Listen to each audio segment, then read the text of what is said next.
toutes et à tous.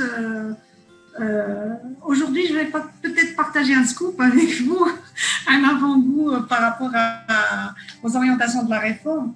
En fait, je remercie M. Denoux pour l'introduction par rapport au cadre et contexte tunisien. Je vais peut-être le répéter par rapport au montant des marchés publics ou la masse des marchés publics en Tunisie, qui représente 40% du budget de l'État. Oui, c'est très important et ça constitue stratégiquement un levier de développement économique pour le pays. Et donc, stratégiquement, le développement ou l'innovation ou les objectifs stratégiques d'un pays passent forcément par les marchés publics. On va dire la commande publique en général, que ce soit marché public ou partenariat public-privé ou autre forme de la famille de la commande publique en général. Les marchés publics en Tunisie ont toujours eu vocation économique et sociale. Et d'ailleurs, quand on survole un peu le système des marchés publics, et notamment le décret le régissant, on va retrouver beaucoup de passages qui concernent l'aspect social de la commande publique, orienté notamment PME. Pour les PME, il y a des avantages particuliers qui ont été prévus dans la réglementation, notamment dans l'article 20. Ceci étant, dans la pratique, je dois le dire, cette mesure n'a pas été au bout des objectifs qui lui ont été attribués. Donc, il y a derrière ça un problème de professionnalisation surtout, mais aussi un problème d'aversion au risque. Parce que quand on voit une PME, bizarrement, le tissu économique en Tunisie est constitué de PME. Ça dépend, la définition dépend du volet marché public juridique ou volet national, côté ministère de l'Industrie ou réglementation générale de l'industrie en Tunisie, mais disons que le tissu économique en Tunisie est principalement constitué de PME. Et on a prévu les mécanismes nécessaires pour ça. Pourtant, cela ne marche pas assez bien. Comme je l'ai dit, il y a une certaine aversion, il y a une certaine méconnaissance du marché. Et là, je reviens à l'étude du marché, parce que l'étude du marché, c'est connaître le contexte, c'est connaître la population cible, c'est connaître ses besoins, connaître les avantages qui existent sur le marché. Alors, pour l'innovation en particulier, le cadre réglementaire actuel prévoit certains mécanismes et modes de passation réglementaires dans le décret des marchés publics qui peuvent être utilisés pour promouvoir l'innovation ou acheter innovant. On citera à ce titre les variantes qui existent dans le décret des marchés publics. On citera à ce titre l'appel d'offres avec concours, l'appel d'offres sur 2 étapes. Ceci étant, aussi, le mécanisme existe, mais peut-être par méconnaissance, par souci de simplification, peut-être du côté de l'acheteur public, parce qu'il y a des risques par rapport à la complexité de ces procédures-là en matière d'efficacité, d'intégrité, etc. Ça fait que souvent, on évite ce genre de procédure, sauf quand ça devient une obligation de par la complexité technique de la commande. Donc, il y a d'autres mécanismes qui ont été cités par Sirpaïs tout à l'heure, tels que les SEMAG, c'est-à-dire on peut recourir à l'essaimage pour installer une petite entreprise pour un besoin particulier. Cette technique aussi est en souffrance depuis des années et il y a, je pense, un chantier dans ce sens qui va être relancé. Cela est nécessaire parce que le texte lui-même connaît ses limites dans la pratique et on aura peut-être d'autres occasions pour en discuter dans les détails. Donc voilà, le cadre réglementaire général en Tunisie permet l'innovation. Par contre, comment l'utiliser, comment le déployer, comment l'encourager, cela peut-être nécessite un effort supplémentaire en matière de sensibilisation et de professionnalisation.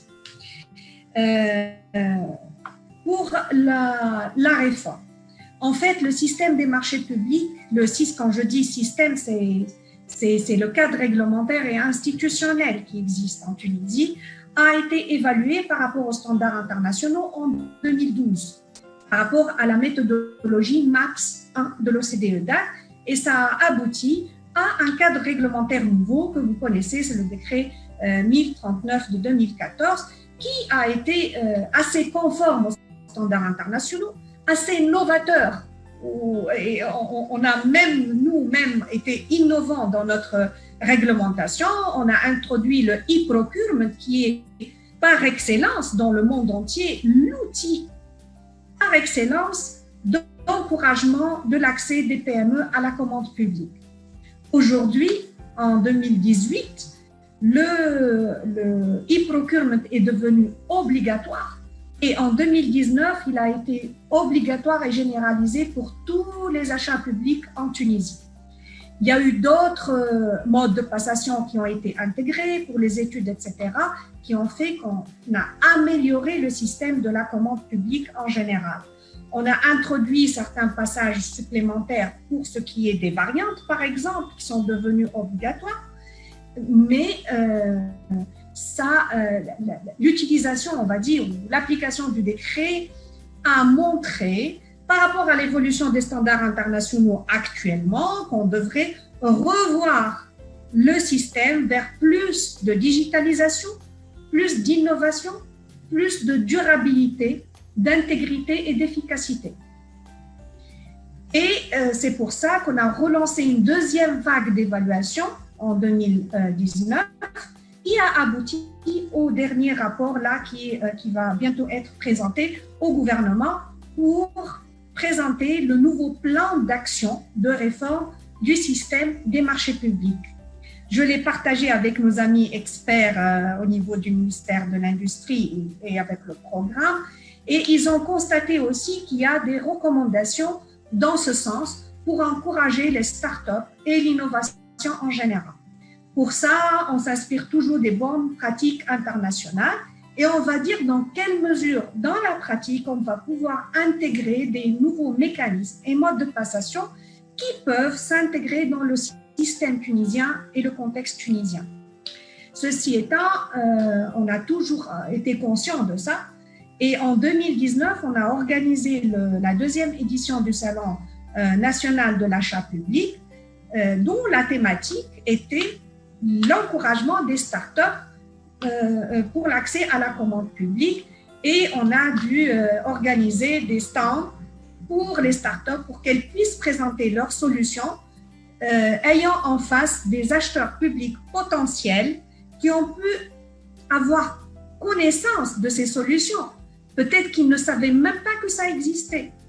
Et donc, c'était une occasion, mais c'était une grandeur un peu par nature, hein, c'était, on va dire, un échantillon par rapport aux moyens et à l'espace qui était présent là. Mais on compte peut-être dans le cadre de ce programme-là, si on va venir aux recommandations, j'ai anticipé d'organiser un événement un peu plus important pour les mettre en contact. Et le fait de les mettre en contact, ça va permettre de créer cette relation, de communiquer ensemble et de briser un peu la glace entre les deux et faire qu'on va retrouver des solutions qui soient pertinentes, intéressantes pour l'administration, mais derrière l'administration, ça va être intéressant pour le citoyen. Et à ce titre, je reviens à l'idée de M. Denou, le life cycle cost est nécessaire aujourd'hui.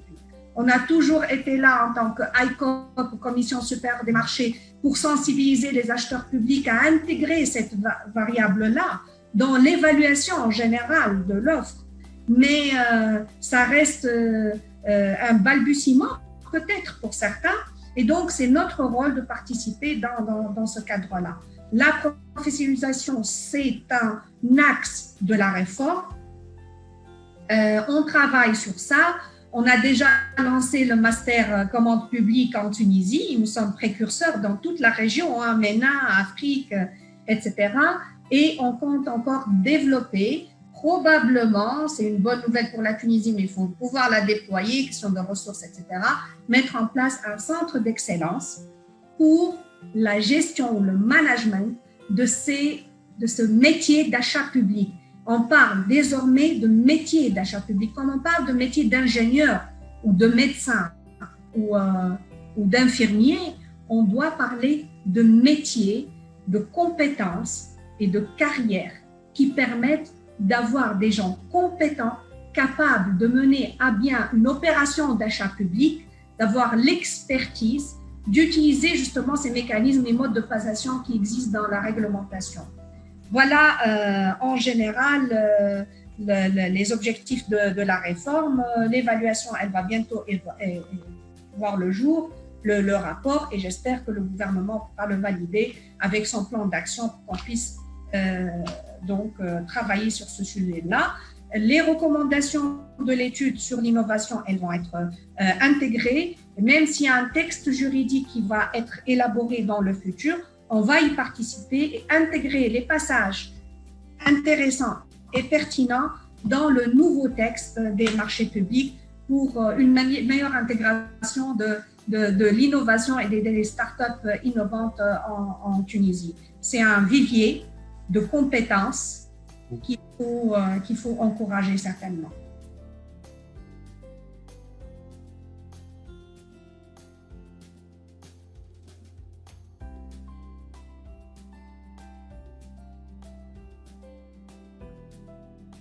Déjà partagé en scoop au début.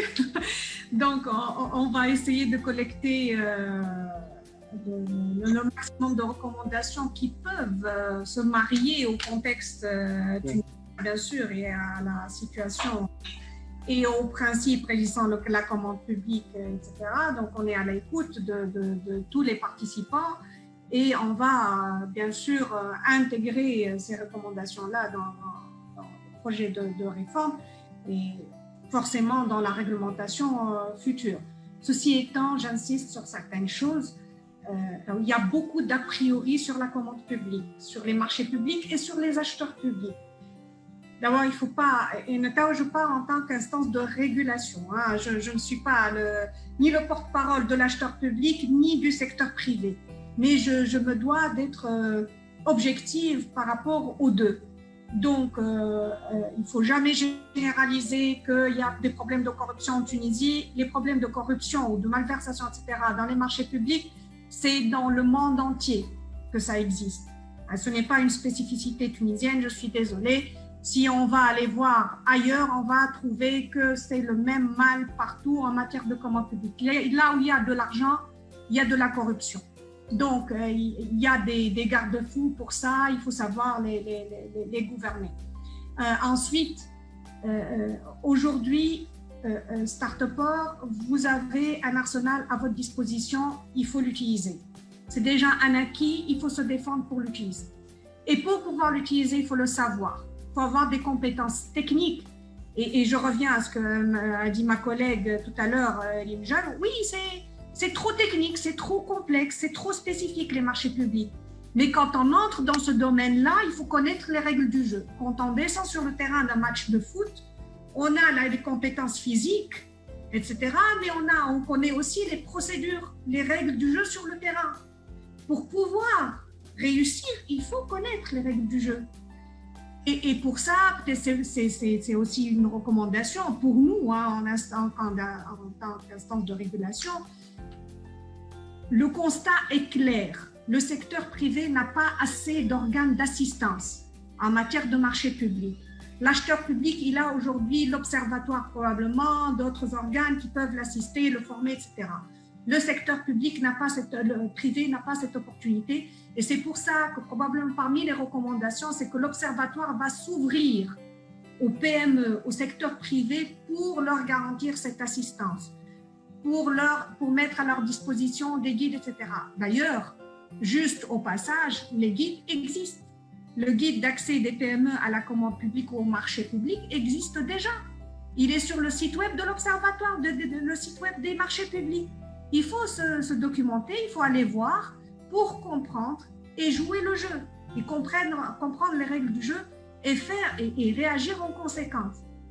C'est un comportement responsable, il faut acquérir les compétences nécessaires pour pouvoir participer à un marché public. C'est complexe, ça c'est clair.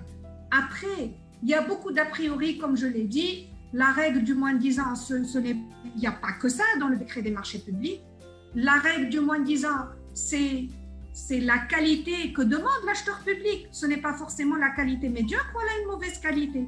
C'est la qualité qu'on exige. Donc, on a le prix le moins élevé par rapport à la qualité qu'on exige. Ceci étant, pour des solutions assez complexes, il y a d'autres solutions qui existent dans le décret.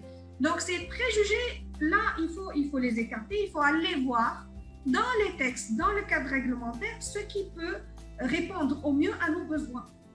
Du côté du public, il faut qu'ils connaissent aussi la réglementation, mais aussi en termes de critères ou de définition des besoins, comme l'a dit tous les participants ici présents, de tous les côtés d'ailleurs. Je ne suis pas en autorité là. Donc, en matière d'innovation, on parle performance. On ne parle pas solutions techniques déjà existantes, etc. Moi, j'ai besoin de tel besoin. À la fin, j'ai besoin de telle performance.